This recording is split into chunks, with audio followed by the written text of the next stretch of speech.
अस्सलाम वालेकुम। मैं हूं आपका इंस्ट्रक्टर मुबशिर अली और इस वीडियो में हम आसान सिंधी 5वीं क्लास के लिए 5वीं जमात के लिए उसका लेसन नंबर पहला पढ़ेंगे, लेसन नंबर 1 पढ़ेंगे। तो चलें स्टार्ट करते हैं। बिस्मिल्लाहिर्रहमानिर्रहीम। सबक पहिरियों धणी सगोरो।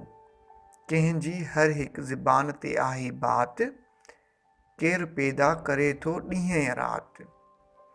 दिल में सभिनि खे आहे कंहिंजी तात, कंहिंजी हर हिक खे आहे वाई वात।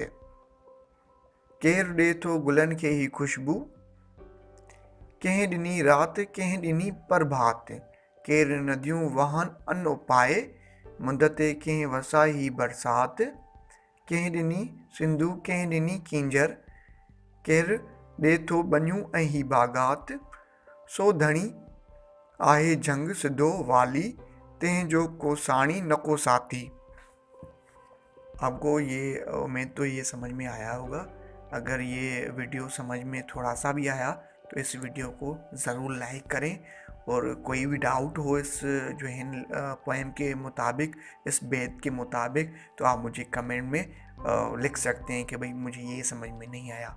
उसके अलावा नेक्स्ट पार्ट में हम इसकी तशरीह करेंगे, इसकी जो है ना एक्सप्लेनेशन करेंगे, तो ज़रूर जो है ना वो भी देखें। Thank you. अल्लाह हाफिज़।